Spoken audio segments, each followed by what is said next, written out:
IELTS 18, published by Cambridge University Press and Assessment 2023. This recording is copyright. Part 1. You will hear an interview with a woman who is doing a survey on transport. First, you have some time to look at questions 1 to 5.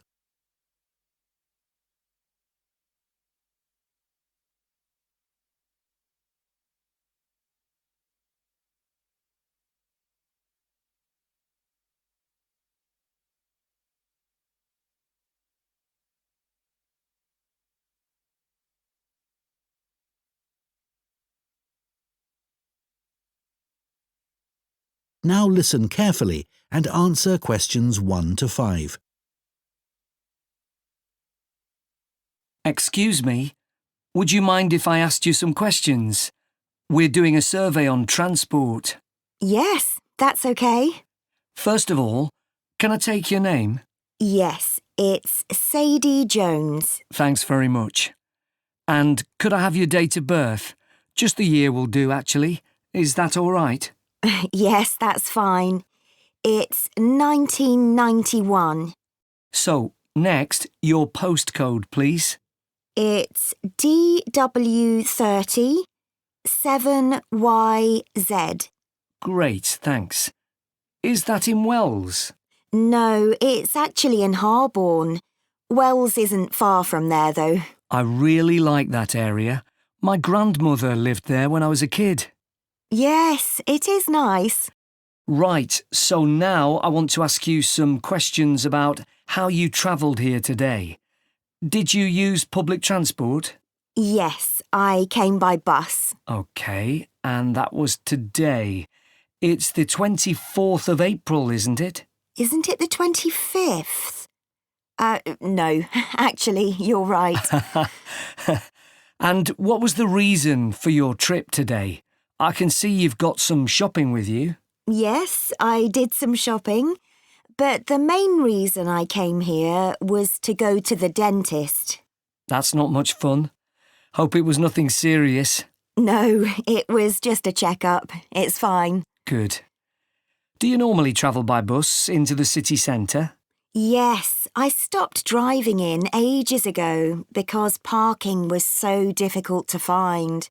And it costs so much. I see. The bus is much more convenient too.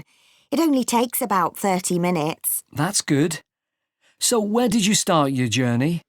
At the bus stop on Claxby Street. Is that CLAXBY? That's right. Before you hear the rest of the conversation, you have some time to look at questions 6 to 10.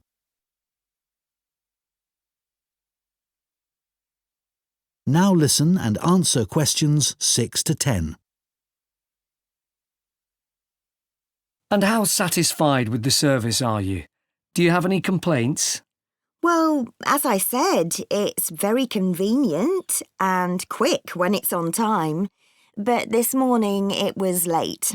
Only about 10 minutes, but still. Yes, I understand that's annoying. And what about the timetable? Do you have any comments about that? I suppose I mainly use the bus during the day, but any time I've been in town in the evening, for dinner or at the cinema, I've noticed you have to wait a long time for a bus. There aren't that many. OK, thanks. So now I'd like to ask you about your car use. Well, I have got a car, but I don't use it that often. Mainly just to go to the supermarket. But that's about it, really. My husband uses it at the weekends to go to the golf club. And what about a bicycle? I don't actually have one at the moment. What about the city bikes you can rent? Do you ever use those? No, I'm not keen on cycling there because of all the pollution. But I would like to get a bike. It would be good to use it to get to work. So why haven't you got one now? Well, I live in a flat on the 2nd floor and it doesn't have any storage, so we'd have to leave it in the hall outside the flat. I see.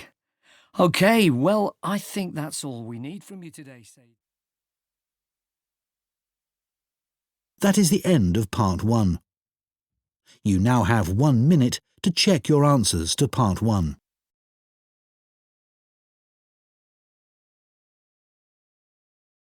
Part 2. You will hear a woman speaking to a group of people who are interested in becoming volunteers for an organisation called ACE. First, you have some time to look at questions 11 to 15.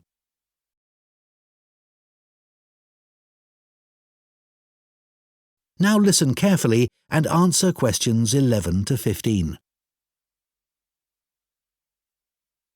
Good evening, everyone. Let me start by welcoming you all to this talk and thanking you for taking the time to consider joining ACE Voluntary Organisation. ACE offers support to people and services in the local area, and we're now looking for more volunteers to help us do this. By the way, I hope you're all comfortable. We have brought in extra seats so that no one has to stand, but it does mean that the people at the back of the room may be a bit squashed. We'll only be here for about half an hour, so hopefully that's okay. One of the first questions we're often asked is how old you need to be to volunteer. Well, you can be as young as 16, or you can be 60 or over. It all depends on what type of voluntary work you want to do. Other considerations, such as reliability, are crucial in voluntary work, and age isn't related to these, in our experience. Another question we get asked relates to training. Well, there's plenty of that, and it's all face-to-face. What's more, training doesn't end when you start working for us. It takes place before, during, and after periods of work. Often, it's run by other experienced volunteers, as managers tend to prefer to get on with other things. Now, I would ask you to consider a couple of important issues before you decide to apply for voluntary work. We don't worry about why you want to be a volunteer. People have many different reasons that range from getting work experience to just doing something they've always wanted to do. But it is critical that you have enough hours in the day for whatever role we agree is suitable for you. If being a volunteer becomes stressful, then it's best not to do it at all. You may think that your income is important, but we don't ask about that. It's up to you to decide if you can work without earning money. What we value is dedication. Some of our most loyal volunteers earn very little themselves, but still give their full energy to the work they do with us. Before you hear the rest of the talk, you have some time to look at questions 16 to 20.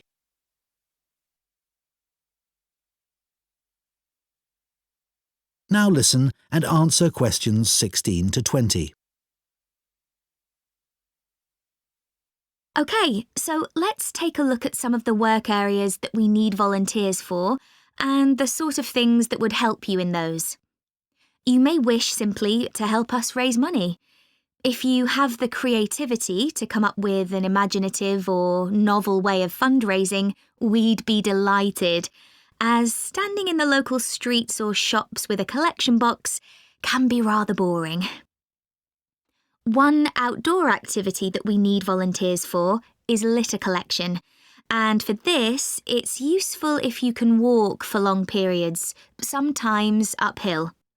Some of our regular collectors are quite elderly, but very active and keen to protect the environment. If you enjoy working with children, we have 3 vacancies for what are called playmates. These volunteers help children learn about staying healthy through a range of out-of-school activities. You don't need to have children yourself, but it's good if you know something about nutrition and can give clear instructions. If that doesn't appeal to you, maybe you would be interested in helping out at our story club for disabled children, especially if you have done some acting. We put on 3 performances a year based on books they have read, and we're always looking for support with the theatrical side of this. The last area I'll mention today is first aid. Volunteers who join this group can end up teaching others in vulnerable groups who may be at risk of injury.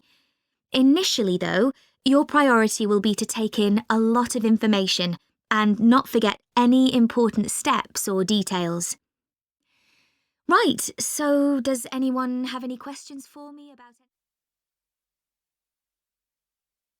That is the end of Part 2. You now have 30 seconds to check your answers to Part 2.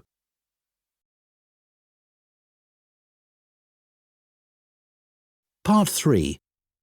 You will hear two students called Hugo and Chantal discussing a talk they have just attended at the start of their course in fashion design. First, you have some time to look at questions 21 to 26.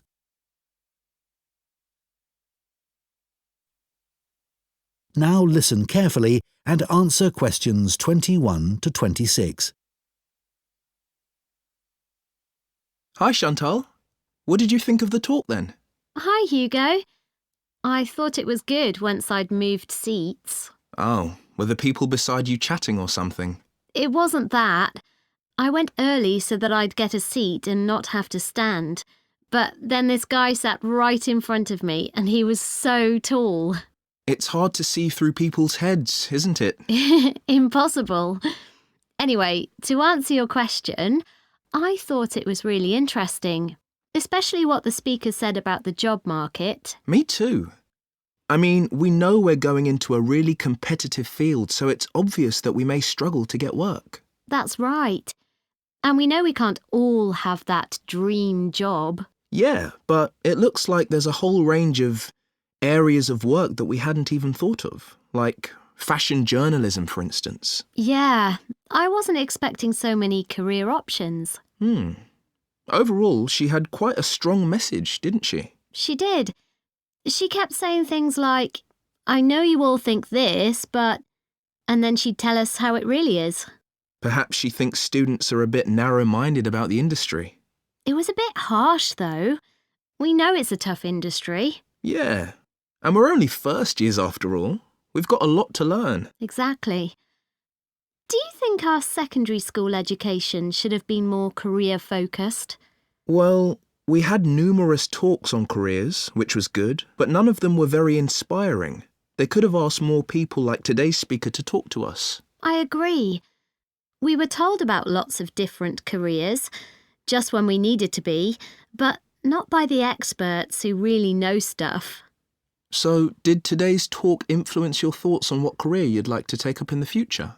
Well, I promised myself that I'd go through this course and keep an open mind till the end.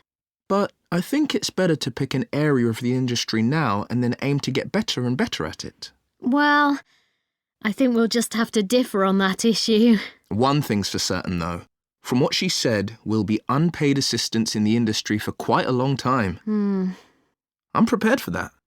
Aren't you? Actually, I'm not going to accept that view. Really? But she knows it's the case, and everyone else says the same. That doesn't mean it has to be true for me. Okay. Well, I hope you're right. Before you hear the rest of the discussion, you have some time to look at questions 27 to 30.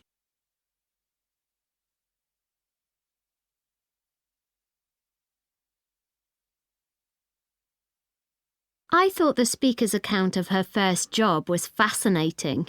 Yeah. She admitted she was lucky to get work being a personal dresser for a musician. She didn't even apply for the job, and there she was getting paid to choose all his clothes. It must have felt amazing. Though she said all she was looking for back then was experience, not financial reward. And then he was so mean, telling her she was more interested in her own appearance than his. But she did realise he was right about that, which really made me think.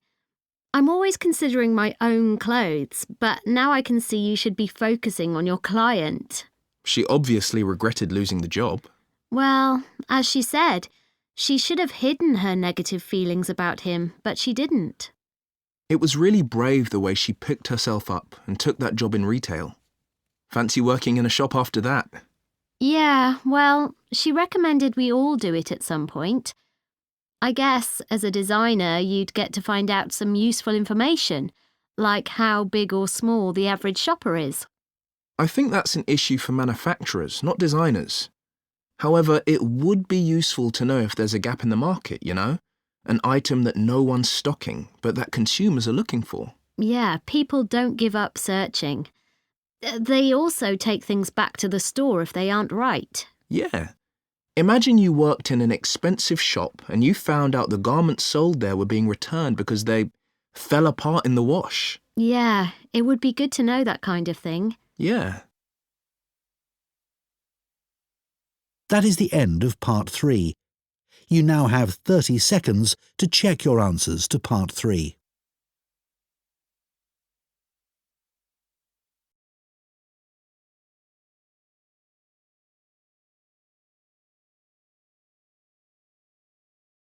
Part 4. You will hear a zoology student giving a presentation on the process of moving wild elephants to a new reserve, known as translocation. First, you have some time to look at questions 31 to 40.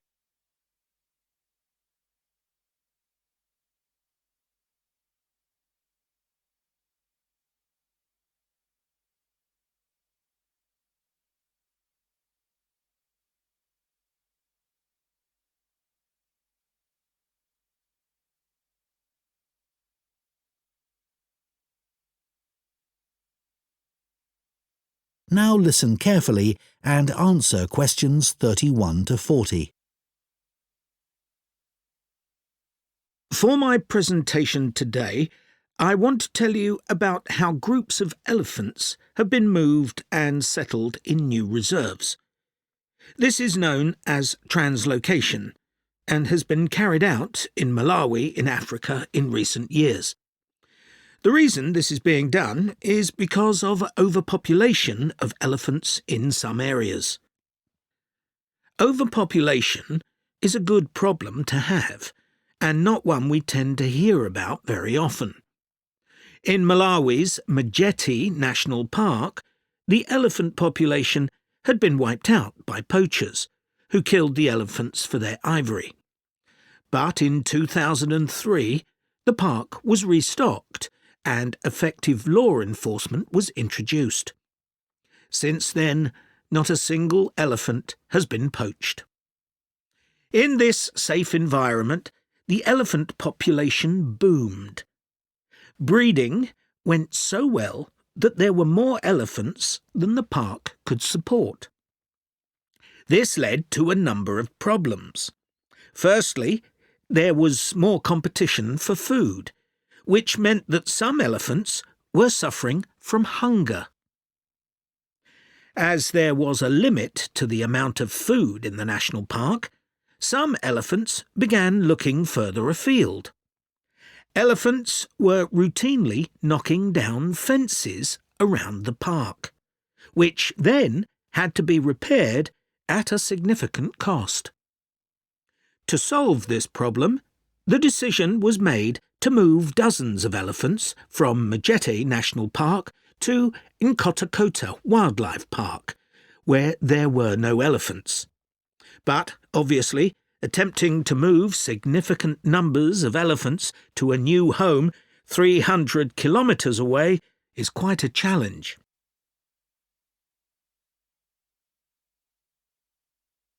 So, how did this translocation process work in practice?